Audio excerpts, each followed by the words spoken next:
다 같이 찬송가 25장으로 하나님께 영광 돌리겠습니다.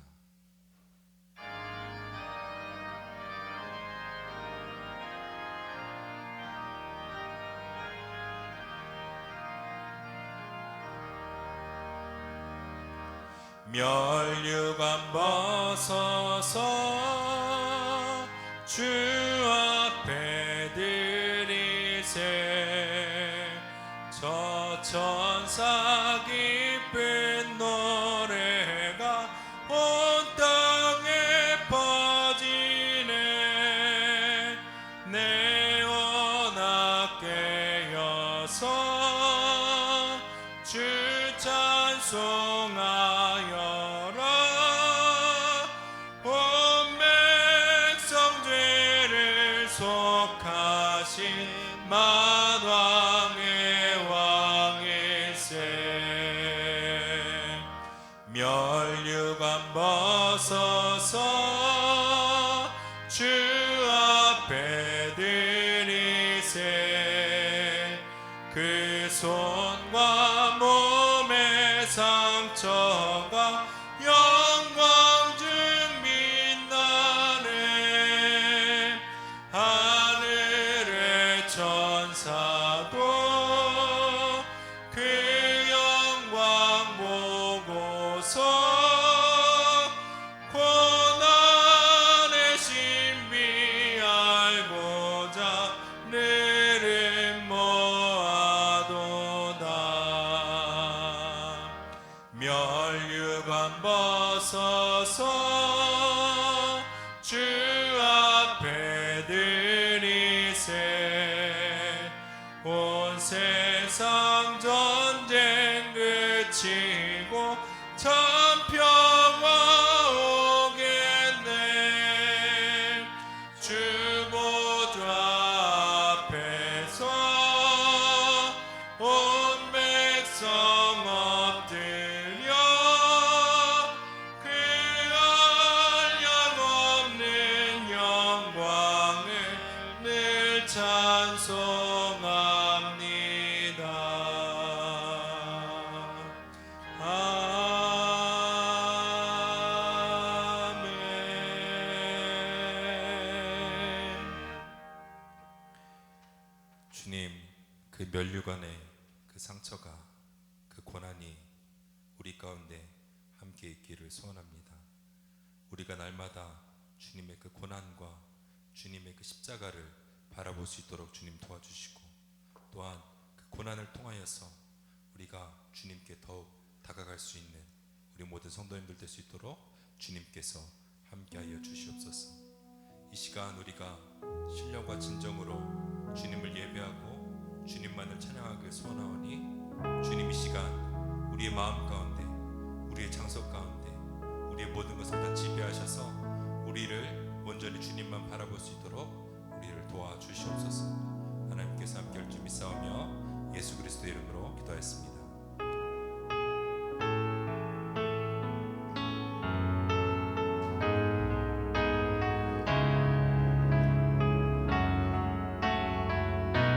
우리 함께 찬양할 때 만왕의 왕 내 주께서, 만왕의 왕 내 주께서 왜 고초당했나.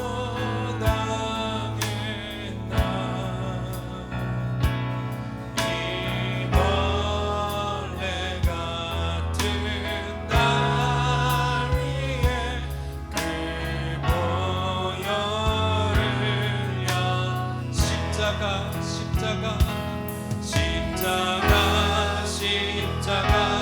내가 처음 볼 때에 나의 맘에 큰 것도 사라져. 오늘 믿고서 내 눈 밝았네. 참 내 기쁨 영원하도다. 주 십자가, 주 십자가 못 박힘을 속죄하마니까. 그게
기도하며 예배 가운데로 나가겠습니다.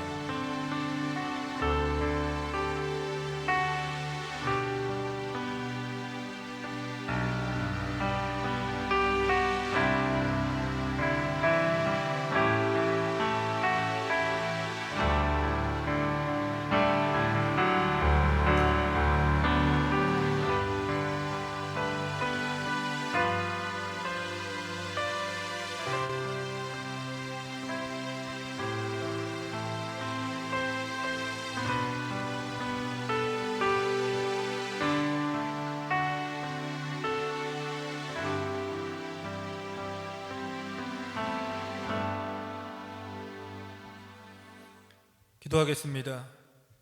호산나 다윗의 자손이여 찬송하리로다. 주의 이름으로 오시는 이여 가장 높은 곳에서 호산나 찬송하리로다. 찬양을 받으시기에 합당하신 주님, 우리가 아직 죄인 되었을 때에 주께서 십자가에 달려 돌아가심으로 우리를 향한 하나님의 사랑을 확증하여 주심을 감사드립니다. 주의 죽으심과 부활로 인해 죽을 수밖에 없었던 우리를 살리시고 그 이름을 믿는 자들에게는 하나님의 자녀가 되는 권세 또한 허락하여 주셔서 세상 가운데에 거룩히 구별된 삶을 살아가도록 은혜 베푸심 감사를 드립니다. 그 은혜에 감사하여서 우리가 주의 부르심에 합당한 삶을 살아가도록 날마다 우리를 붙드시고 인도하여 주시옵소서. 주의 은혜가 없이는 하루도 살아갈 수 없는 연약한 인생임을 이 시간 고백합니다. 특별히 어려운 시기를 보내고 있는 이때에 우리가 얼마나 나약한지를 깨닫게 됩니다. 인간이 이루어낸 거대한 의학과 과학과 경제의 바벨탑으로도 어찌할 수 없는 이 상황 속에서 주님만이 우리의 피난처가 되시고 구원자가 되심을 모든 사람들이 깨닫는 귀한 시간이 되게 하여 주시옵소서. 혼자서는 감당할 수 없는 세상의 무게와 복음의 사명을 감당케 하기 위해 우리에게 몸된 교회를 허락하시고 동역자들을 붙여주심에 감사를 드립니다. 주께서 우리에게 맡겨주신 삶의 지경 위에 주님의 나라를 세워나갈 때에 서로를 돌아보게 하시고 아픈 사람을 위로하게 하시고 낙심자들을 권면하게 하고 마음이 상한 자들을 위하여서 기도하게 하셔서 비록 사회적 거리두기로 인해 사람과의 관계와 하나님과의 관계가 단절된 것처럼 보이지만 환난이나 곤고나 핍박이나 기근이나 적신이나 위험이나 칼이 우리를 주의 사랑에서 끊을 수 없음을 체험하는 귀한 시간이 되게 하여 주시옵소서.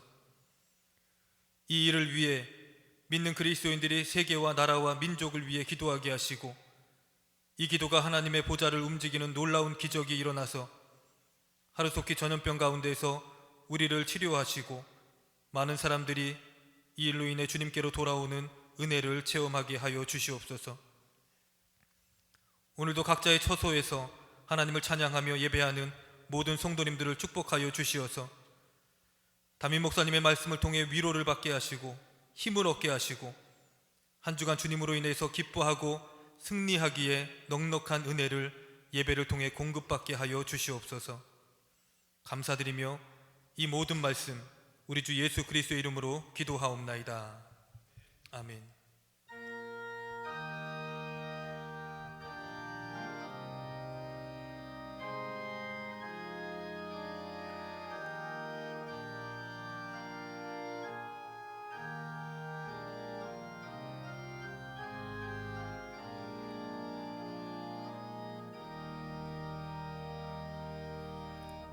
사도신경으로 신앙 고백하겠습니다. 전능하사 천지를 만드신 하나님 아버지를 내가 믿사오며 그 외아들 우리 주 예수 그리스도를 믿사오니 이는 성령으로 잉태하사 동정녀 마리아에게 나시고 본디오 빌라도에게 고난을 받으사 십자가에 못 박혀 죽으시고 장사한 지 사흘 만에 죽은 자 가운데서 다시 살아나시며 하늘에 오르사 전능하신 하나님 우편에 앉아 계시다가 저리로서 산자와 죽은 자를 심판하러 오시리라. 성령을 믿사오며 거룩한 공예와 성도가 서로 교통하는 것과 죄를 사하여 주시는 것과 몸이 다시 사는 것과 영원히 사는 것을 믿사옵나이다. 아멘. 우리 교회 소식을 알려드리도록 하겠습니다. 오늘은 종료주일로 고난주간이 시작되는 그런 주일입니다. 고난주간 특별 새벽 기도회는 아침 묵상으로 대체하도록 하겠습니다. 십자가의 7 말씀 가상 7원을 매일 하나씩 묵상하는 귀한 시간이 되시기를 바랍니다. 4월 12일은 부활주일로 지킵니다. 우리를 위해 부활하신 예수님께 감사한 마음을 담아서 부활절 특별 헌금을 해주시기를 부탁을 드립니다. 코로나 바이러스로 인해서 교회에 모이는 모든 모임들은 당분간 없겠습니다. 자세한 사항은 홈페이지에 있는 주보를 확인해 주시기를 바라고요. 변경 시에는 저희가 선교 회장님들께 연락을 드리도록 하겠습니다. 이 시간 성경 말씀 보도록 하겠습니다. 성경 말씀은 히브리서 5장 7절에서 10절 말씀입니다. 히브리서 5장 7절에서 10절 말씀입니다. 우리 다 찾았으면 우리 한 목소리로 같이 봉독하겠습니다. 그는 육체에 계실 때에 자기를 죽음에서 능히 구원하실 이에게 심한 통곡과 눈물로 간구와 소원을 올렸고 그의 경건하심으로 말미암아 들으심을 얻었느니라. 그가 아들이시면서도 받으신 고난으로 순종함을 배워서 온전하게 되셨은즉 자기에게 순종하는 모든 자에게 영원한 구원의 근원이 되시고 하나님께 멜기세덱의 반차를 따른 대제사장이라 칭함을 받으셨느니라. 아멘. 이 시간 담임 목사님께서 나오셔서 주님도 아프셨군요 라는 제목으로 말씀을 전하도록 하겠습니다. 많은 은혜 받으시길 바랍니다.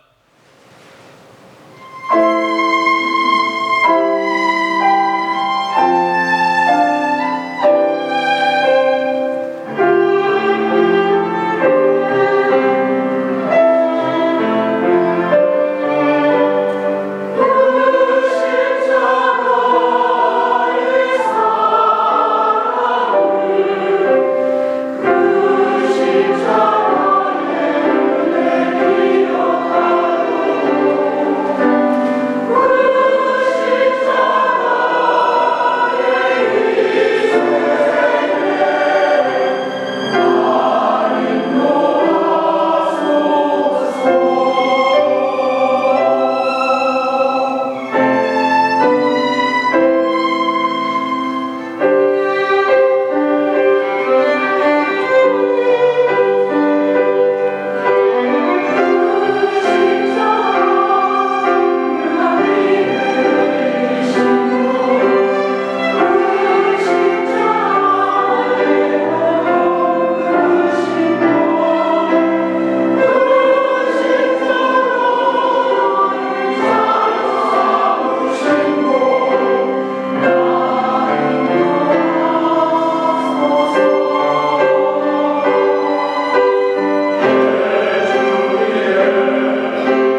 사랑하시는 주님, 저희들 삶에 물질이 없어서도, 물이 없어서도, 양식이 없어서도가 아니라 하나님의 말씀이 없어서 갈급하다고 했습니다.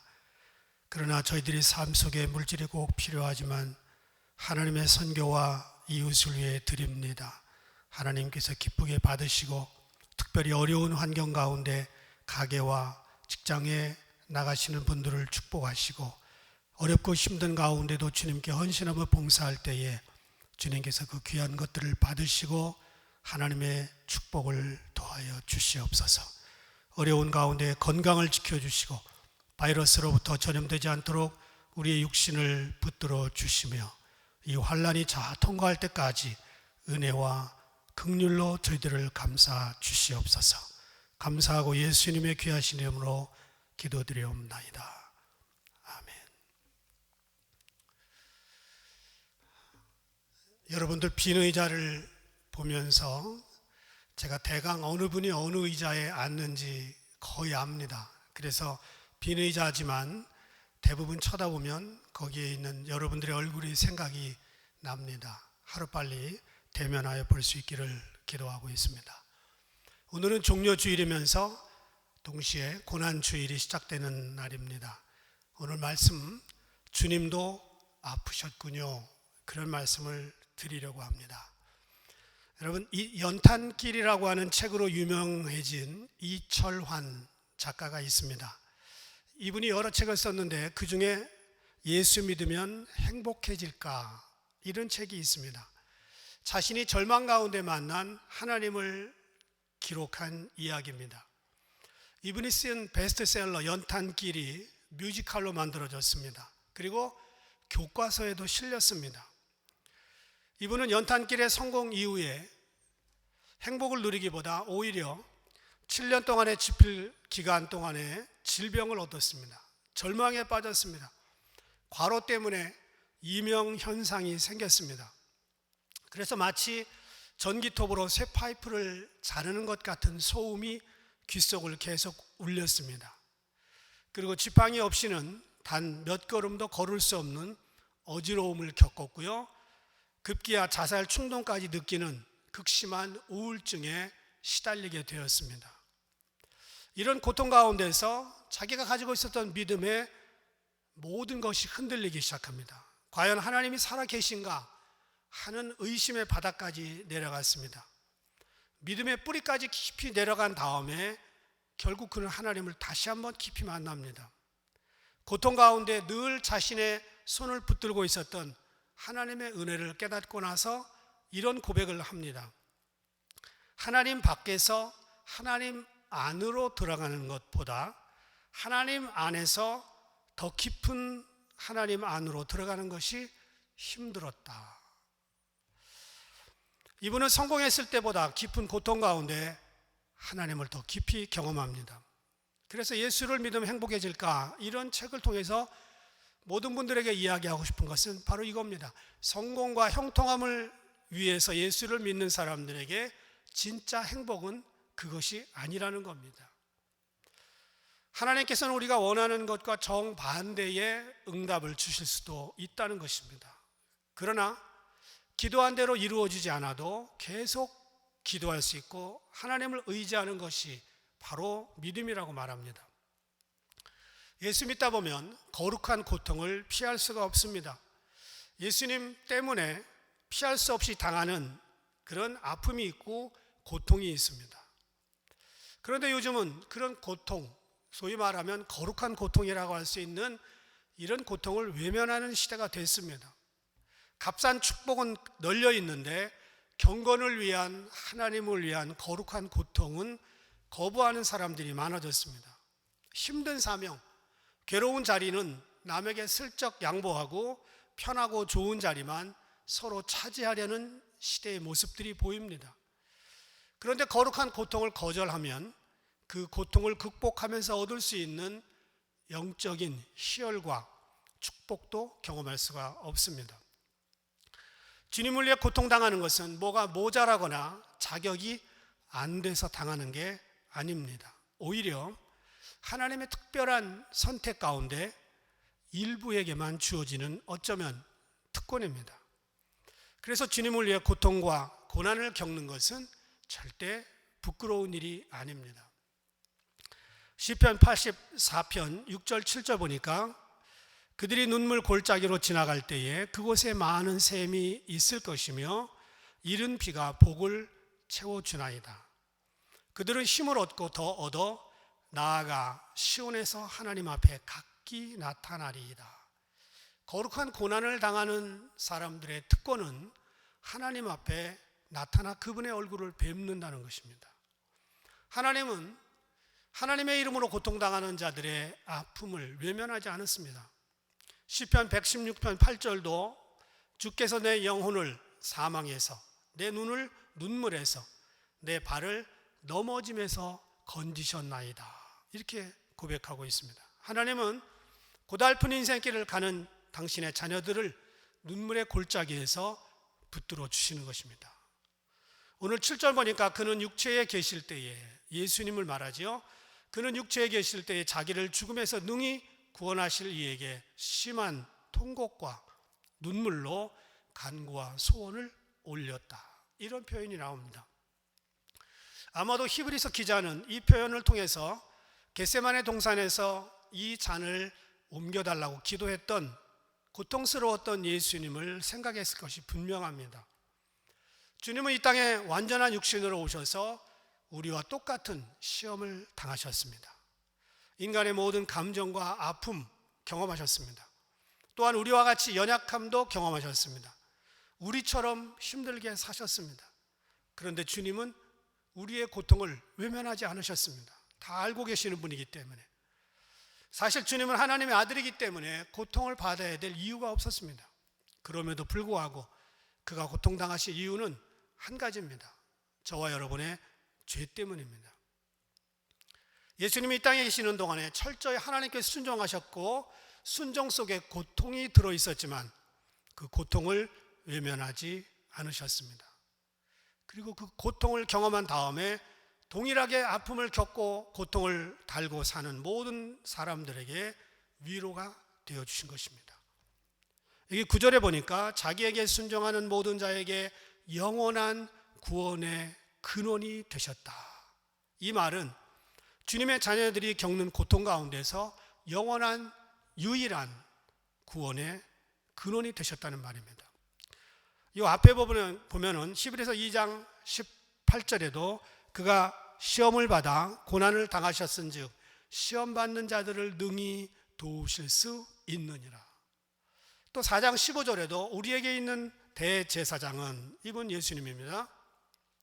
우리의 연약함을 동정하시 못하실 이가 아니요 모든 일에 우리와 똑같이 시험을 받으신 이로되 죄는 없으시니라.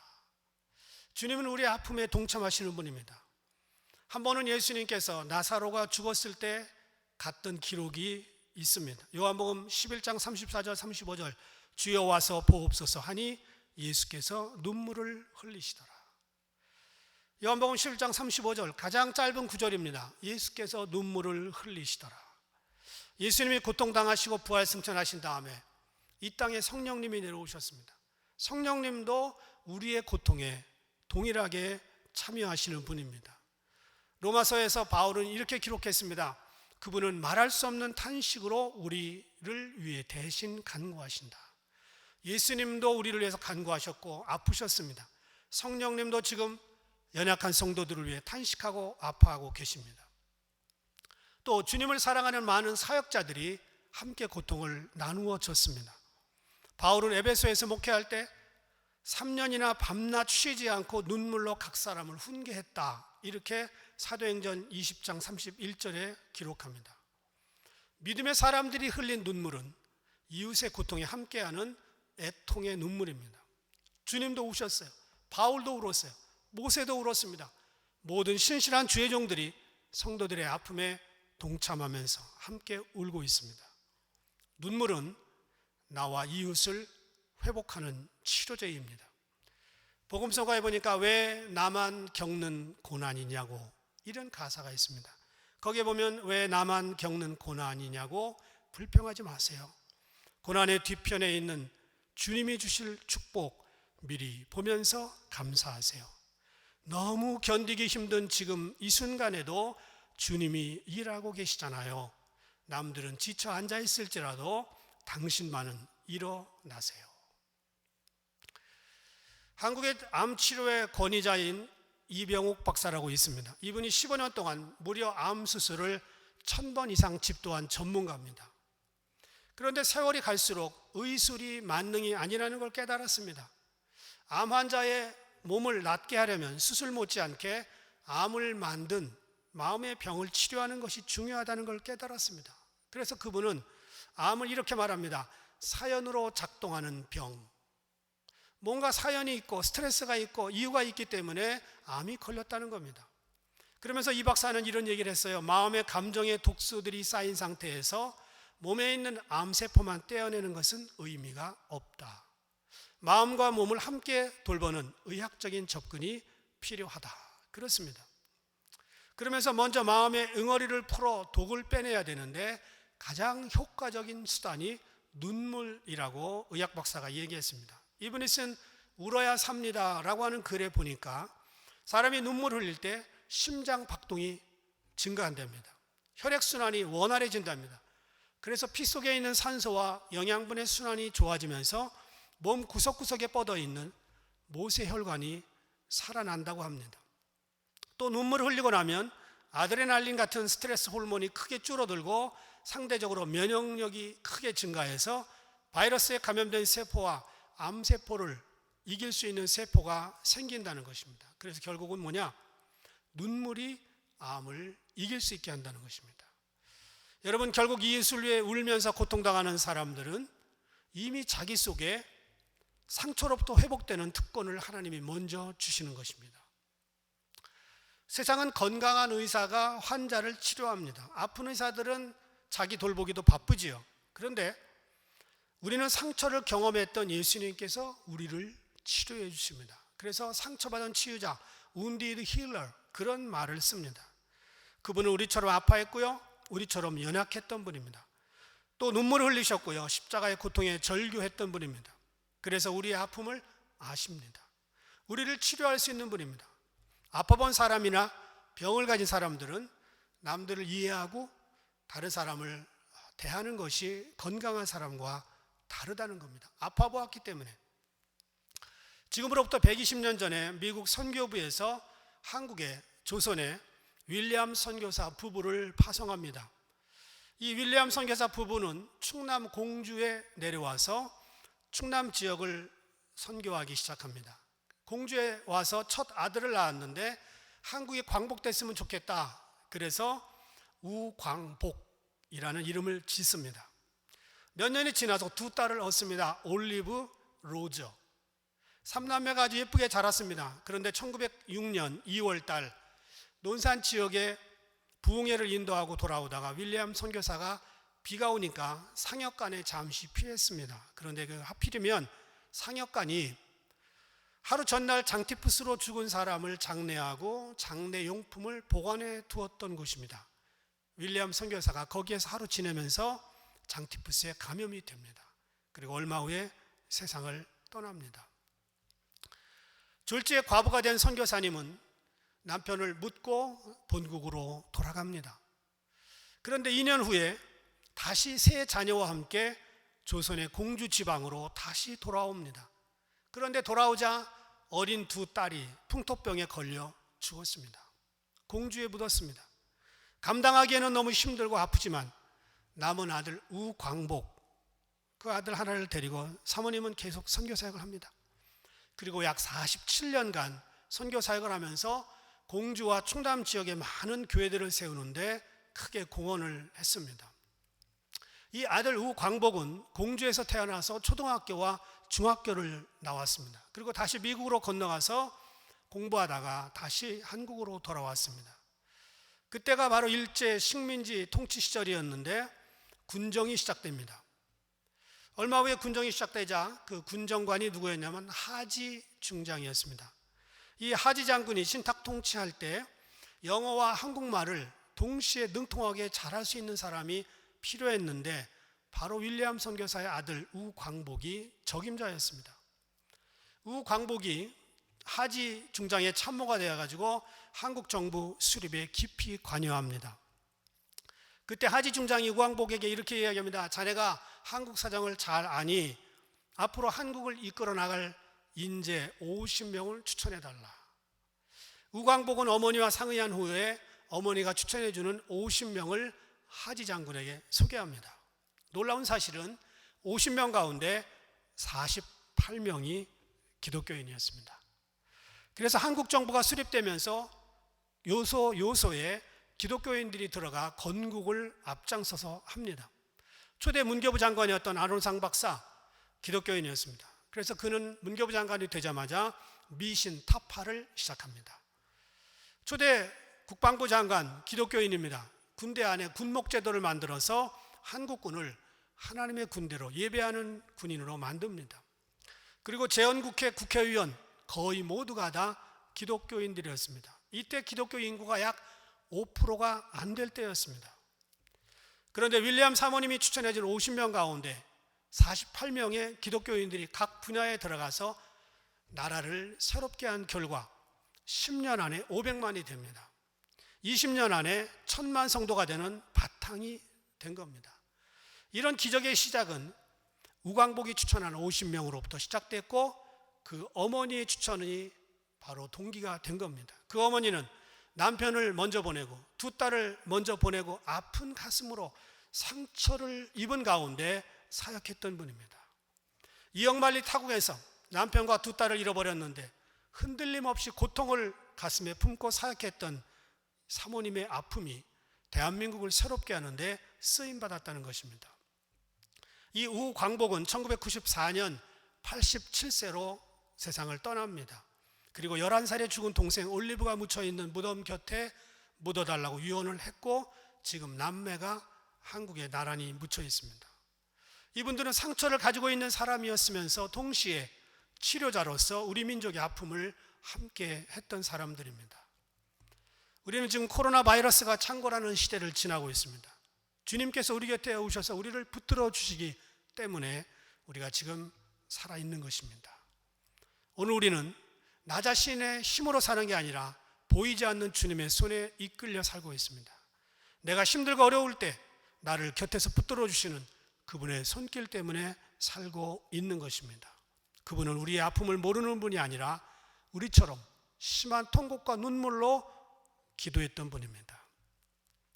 우리는 고통과 아픔의 세월을 지나면서 다시 한번 하나님의 거룩한 손길에 감사드릴 수 있기를 바랍니다. 내 눈에 보이지 않았던 그 손길, 내 귀에 들리지 않았던 그 음성, 내 손에 잡히지 않았던 주님의 돌보심이 있었다는 것을 감사해야 됩니다. 우리가 잘 살고 건강하고 성공하는 것이 목표라면 우리는 늘 실망할 수밖에 없습니다. 내 삶을 돌아보면 초라할 수밖에 없습니다. 그러나 매일매일 하나님만 바라보고 또 하나님만 그렇게 목적하고 산다면 우리는 감사밖에 할 게 없습니다. 1980년대 한국교회에 소위 4인방 목사가 있었습니다. 자기들이 졌는지 남들이 져줬는지 모르겠지만 홍정길, 이동원, 하영조, 옥하는 목사님 네 분이었습니다. 두 분은 돌아가셨고 두 분은 아직도 살아계십니다. 이분들이 80년대 신학생들의 스승이라고 불려지는 분들입니다.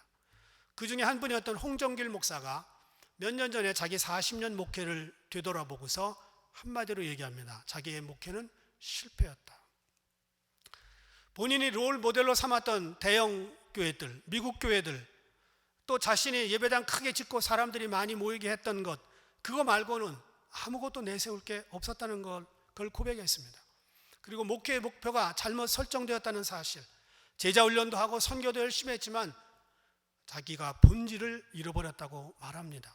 그러면서 자신의 목회와 자신의 교회를 돌아보면서 이런 이야기를 합니다. 교회는 커졌었는데 이웃의 아픔을 돌보면서 한 영혼을 귀히 여기는 성도들이 그렇게 많지 않았다. 이런 고백을 했습니다. 그러면서 이제 자기가 남은 삶을 제대로 살고 싶다면서 장애인과 북한 선교 사역에 힘을 쏟고 있습니다. 저는 청년 때 수많은 목사님들의 세미나와 부흥회를 참석하면서 비전, 꿈, 사명 이런 단어들을 수없이 많이 들었습니다. 그리고 제가 이제 올해 30년 목회가 지나면서 뒤돌아보니까 내 꿈, 내 비전, 내 야망, 그건 오래가지 못합니다. 그것을 이루었다 할지라도 허망할 뿐입니다. 그런데 주님이 주신 꿈, 주님이 주신 비전, 주님이 주신 사명을 이루기 위해 달려가는 인생, 그것은 행복한 인생입니다. 예수님이 그렇게 사셨습니다.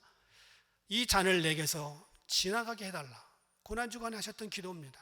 그러나 내 뜻대로 마시고 아버지의 뜻대로 되기를 원합니다. 그분은 하나님 자신이었으면서 인간의 몸을 입고 이 땅에 내려오셔서 자기의 사명, 자기의 꿈, 자기의 생각이 아니라 하나님의 꿈, 하나님의 사명을 위하여 자기 걸 포기했습니다. 심지어 목숨까지 순종하여 드리면서 심한 통곡과 눈물을 드렸지만, 간구와 소원을 올려드렸지만 하나님의 뜻이기 때문에 십자가에 순종하셨습니다. 예수님이 울으셨고요, 예수님이 통곡하셨습니다. 예수님이 눈물을 흘리셨습니다. 그 이유는 자기의 뜻을 포기하고 하나님의 뜻을 이루기 위해서였습니다. 여러분, 지난 인생 동안에 얼마나 많이 울었고 통곡하고 눈물 흘렸습니까? 그런데 그것이 여러분 서러움 때문에, 여러분의 한 때문에 울었다면 약간 부족한 눈물입니다. 우리는 그리스도인으로서 이제는 남을 위해서, 하나님의 뜻을 위해서 안타까워하고 내 욕심 때문에 우는 일이 없기를 부탁을 드립니다. 어떤 분이 사형수에 대한 이야기를 기록한 것을 제가 책에서 읽었습니다. 이 사형수들의 하루를 살펴보면 흥미로운 교훈을 얻을 수 있다는 것입니다. 사형수들 중에서 마음이 정말 바뀌고 제대로 개과천선한 사람들은요, 일과 생활이 다릅니다. 이들이 일어나자마자 가장 먼저 하는 일은 목욕입니다. 한국은 아직도 사형수들에게 사형 날짜를 알려주지 않습니다. 그래서 언제 죽을지 모릅니다. 혹시 오늘 죽더라도 내가 지저분한 모습으로 죽고 싶지 않다, 그래서 제일 먼저 목욕을 한답니다.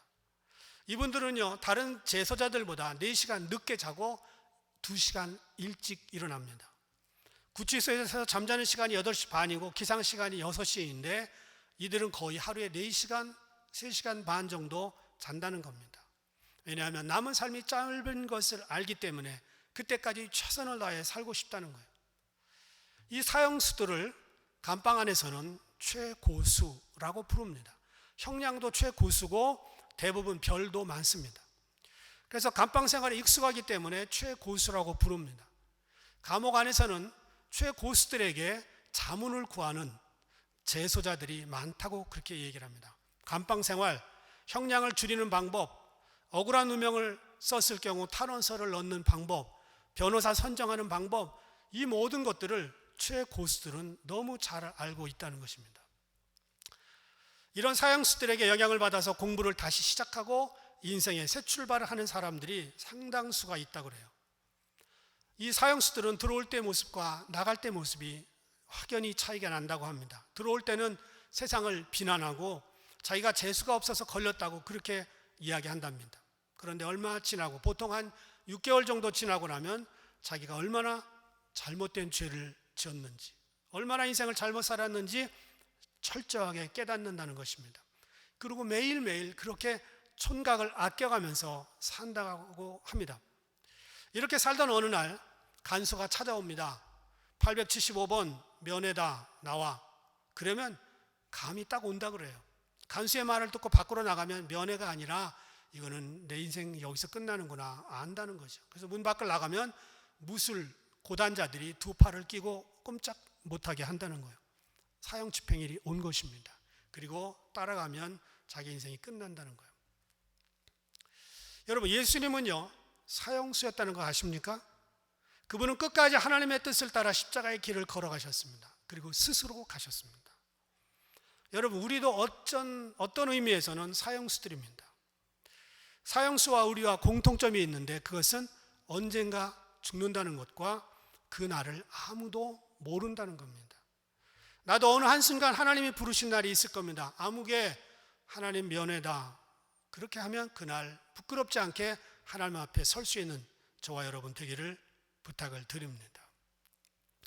저는 우리 교회 성도들이 가진 것이나 형편이나 현재 상황을 보는 게 아니라 주님이 주신 사명을 붙들고 울고 주님처럼 심한 통곡과 눈물로 기도하다가 하늘나라로 갔으면 좋겠습니다. 내일부터 시작되는 고난주간, 어쩌면 일생에 잊지 못할 고난주간이 될 것입니다. 저도 예수 믿으면서 이런 고난주간과 이런 부활절을 처음 맞이합니다.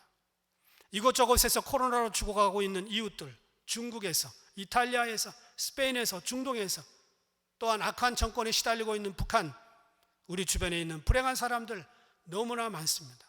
우리는 지금 어쩌면 행복한 사람들입니다. 미국에서 이렇게 좋은 환경에서 살고 있습니다. 그러나 주님께서 오시는 그날 우리의 아픔과 고통과 눈물을 회복시켜 주실 것입니다.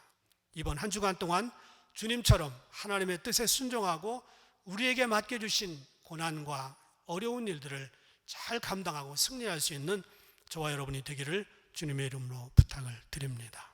기도하겠습니다. 감사하신 하나님, 주님께서 스스로 고난당하시고 스스로 십자가를 지셨던 고난주간을 우리가 이 시간 시작합니다. 주님의 고난에 저희가 깊이 동참하게 해주시고 우리의 이웃과 우리의 사랑하는 사람들, 특별히 코로나 바이러스 때문에 죽어가고 있는 수많은 사람들을 위해 함께 기도하며 이 시대를 심한 통곡과 눈물로 하나님께 올려드릴 수 있는 저희들이 되게 하여 주시옵소서. 이제는 우리 주 예수 그리스도의 은혜와 하나님 아버지의 크신 사랑하심과 성령님의 도우심이 이 어려운 시기를 지나가고 있는 모든 성도들에게, 그리고 이 시대를 살고 있는 모든 이 땅의 사람들에게 함께 해주시기를 간절히 축원하옵나이다. 아멘.